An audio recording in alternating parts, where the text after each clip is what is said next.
बोलो जयकारा बोल मेरे श्री गुरु महाराज की जय। सौभाग्यशाली गुरुमुखो, इस संसार को संत सत्पुरुषों ने वृक्ष की छाया की। वृक्ष की छाया पानी का बुलबुला और मुसाफिर खाने की न्याय बतलाया है। वृक्ष की छाया वह पानी का बुलबुला स्थायी नहीं है। इन पर विश्वास करना मानव मात्र की भूल है, अथवा जो मनुष्य संसार को सराय न समझकर अपना निजी घर मान लेते हैं, संसार के सामानों व रिश्तेदारों के मोह में अपना मन फंसा लेते हैं, वे ही जन संसार को छोड़ते हुए बहुत दुखी होते हैं। क्योंकि माया वह माया के समान आज तक न किसी के बने हैं न बनेंगे, न किसी के साथ गए हैं न जाएंगे। हजारों बड़े बड़े राजा महाराजा सभी कुछ छोड़कर खाली हाथ यहाँ से चले गए। जैसे इन पंक्तियों से स्पष्ट होता है, पावा नाल इकट्ठी होवे मोया साथ न जावे। इससे स्पष्ट है कि काल बलि के आगे मनुष्य की धन संपत्ति अथवा बाहुबली कुछ भी काम नहीं कर सकता। बड़े बड़े शूरवीर भी उसके आगे झुक जाते हैं। इसलिए इस दुनिया में आकर उस प्रभु के नाम व भजन में अपने मन को लगाना चाहिए। यही जीव की अपनी असली पूंजी है। शेष माया के पदार्थ तो केवल जीवन की गाड़ी चलाने के लिए प्रकृति की तरफ से सबको मिले हैं। जो मनुष्य इनमें अपनी सुरती को अटका लेते हैं, वे गलती पर हैं। असली वस्तु जो जीव के साथ जानी है, वो है मालिक की भक्ति, मालिक का नाम, मालिक का सच्चा नाम। इसलिए प्रत्येक मनुष्य को चाहिए कि उस शहजादी की तरह संसार के भोग पदार्थों से अपनी चित्तवृत्तियों को उपराम रखते हुए संत सद्गुरु की चरण शरण में जाकर उनसे परमार्थ वह भक्ति का मार्ग पूछकर उस सत वस्तु को प्राप्त करें, जिसके प्राप्त हो जाने पर इस मनुष्य का संसार में आना सफल हो जाता है। इस संसार को संत महात्माओं ने स्वार्थ में नाश्वर झूठी रचना और स्वप्न सदृश्य असत वर्णित किया है, और मालिक के नाम वह सत्पुरुषों की संगति को शतरूप दर्शाया है। लेकिन संत सत्पुरुषों का सत्संग जीव को पूर्व संचित शुभ कर्मों के फल स्वरूप ही प्राप्त हो सकता है। फिर उनकी संगति में जाने से जीव के सब संशय एवं भ्रम नष्ट हो जाते हैं। स्थायी सुख शांति की खान जो भक्ति है, उसको प्राप्त करके जीव अपने मन को दिव्य रंग में रंग लेता है। यही सत्य वस्तु है। विपरीत इसके शरीर नाशवान है, इंद्रिय के सुख अस्थिर हैं, रिश्तेदारों वह संबंधियों का स्नेह भी मतलब का है तथा माया छाया की न्याय है। माया ने आज तक किसी के साथ वफादारी नहीं की है, लेकिन यह सत और असत का निर्णय कैसे होगा? क्या मनुष्य अपनी बुद्धि से सत असत के भेद को जान सकता है? नहीं, ऐसा जान सकना मानव बुद्धि से परे की बात है। संत सत्पुरुषों की संगति से ही ऐसा निर्णय हो सकेगा कि सत वस्तु क्या है और असत क्या है, कौन सी चीज़ आत्मा से संबंध रखती है, किस पदार्थ से प्यार करना लाभदायक है और कौन सी चीज़ हानिकारक है, जिससे इस जीव ने अपने बंधन छुड़ाने हैं। इन सब बातों के जानने के लिए सर्वप्रथम यह आवश्यक है कि मनुष्य सबसे पहले सत्संग में जाए और जहाँ के सत असत का निर्णय किया जाता है, क्योंकि सत्संग नाम ही उसका है जिसमें सत असत के भेद बताया जाए। दूसरे शब्दों में दूध और पानी को अलग अलग करके दिखाया दिया जाए। इसलिए सब शास्त्रों में सत्संग की महिमा को महान और उच्चतम कहा गया है।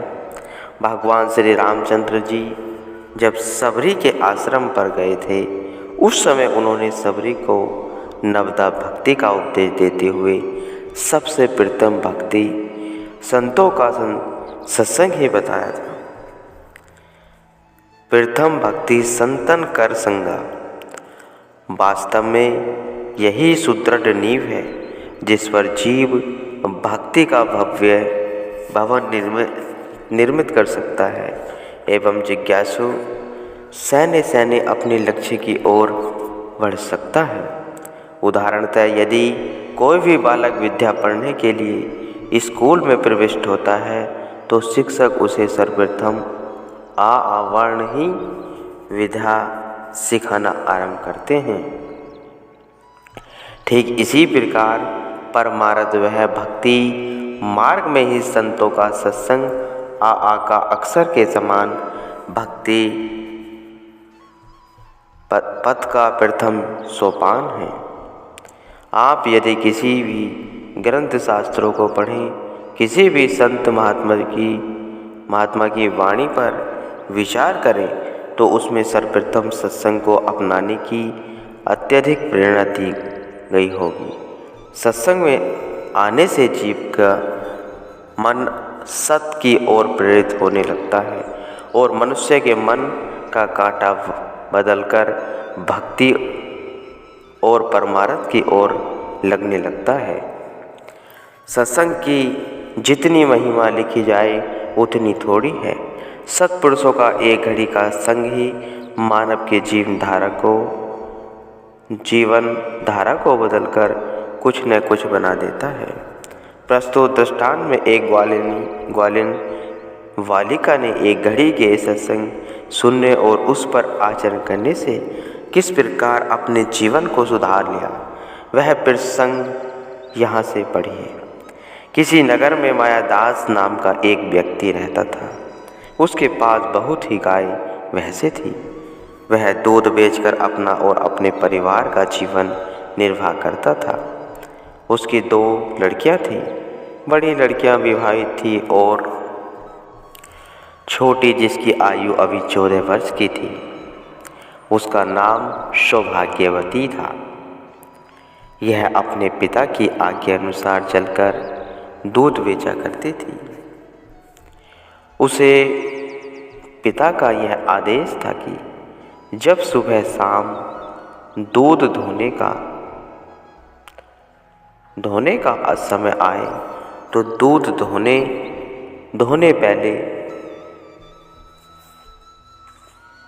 धोने पहले बर्तनों को साफ करके उनमें पानी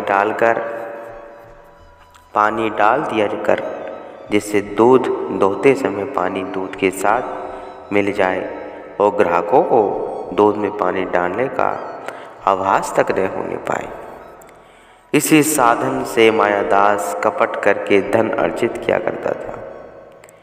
इसी नगरी में एक उच्च कोटि के महात्मा जी रहते थे। वह प्रतिदिन सायंकाल को शुद्ध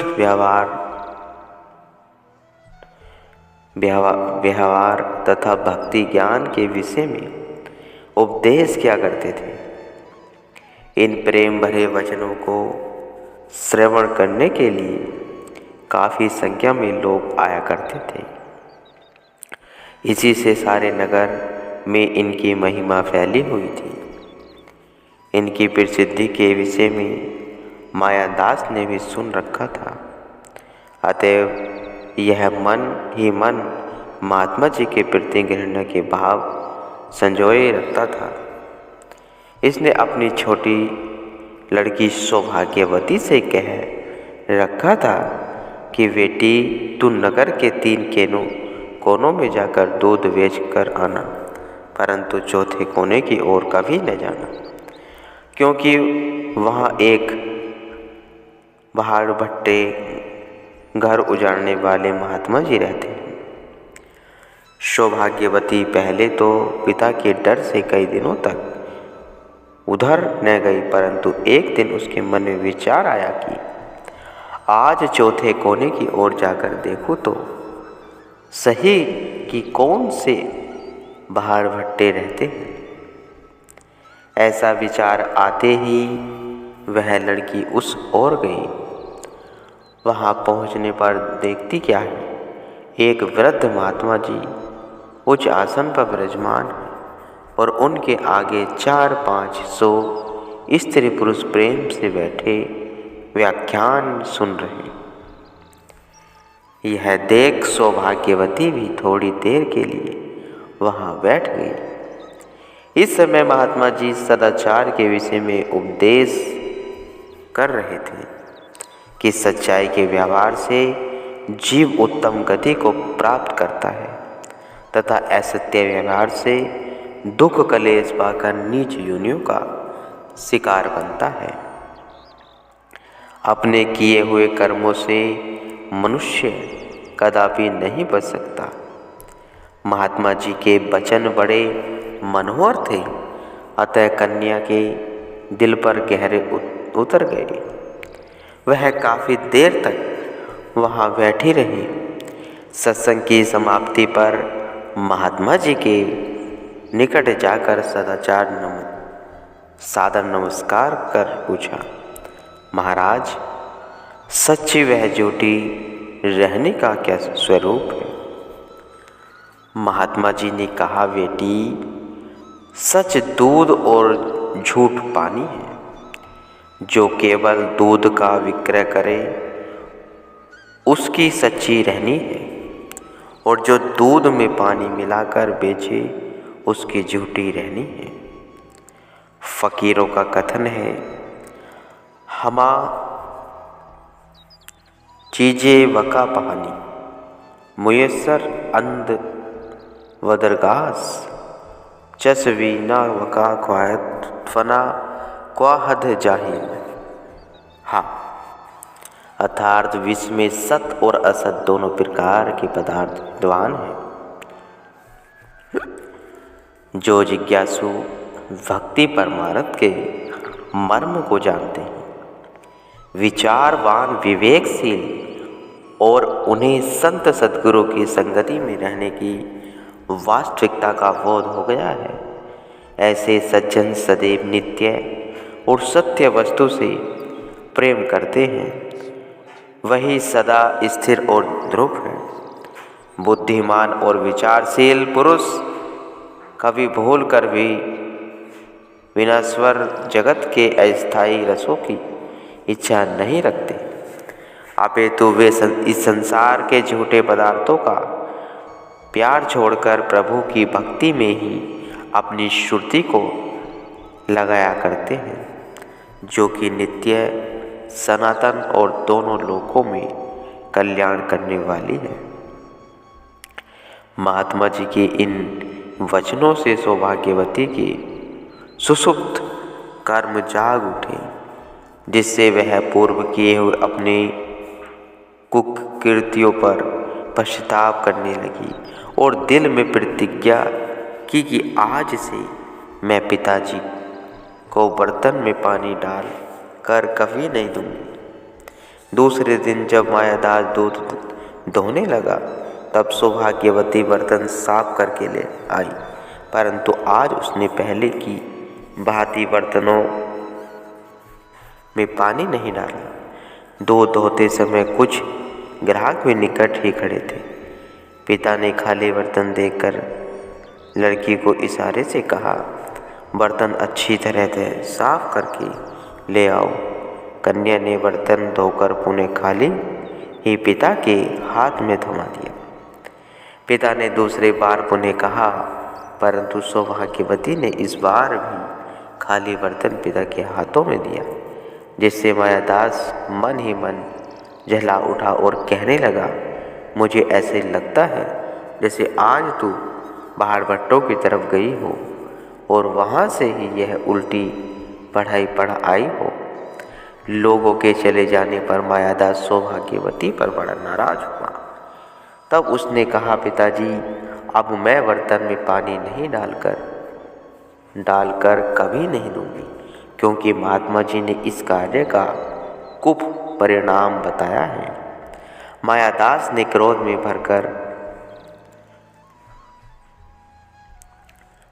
कहा, मैं तो पहले ही समझ गया था कि आज तुझ पर भाड़ भट्टे के संग का रंग चढ़ गया। लेकिन बेटी, अभी तू अविवाहित है, तेरा सारा सुख दुख भला बुरा मुझ पर ही निर्भर है। तेरी बड़ी बहन यद्यपि विवाहित है, तब भी वह मेरी ही आज्ञा में चलती है। फिर तेरा भविष्य तो मेरे हाथ में है। इतने पर भी तू मेरा कहना न मानने में ऐसी सावधानी करती है, यह तेरे लिए उचित नहीं है। पिताजी,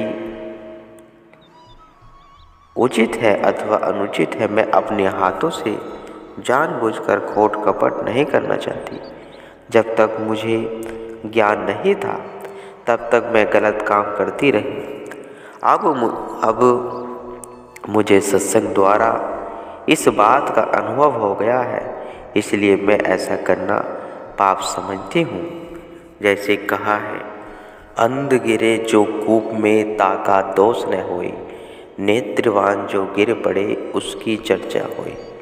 यह सुनकर पिता ने आवेश में भरकर कहा, अभागिन, देख लेना, मैं तेरी शादी एक ऐसे पुरुष के साथ करूँगा जो लूला लंगड़ा बदसूरत और कोढ़ी हो।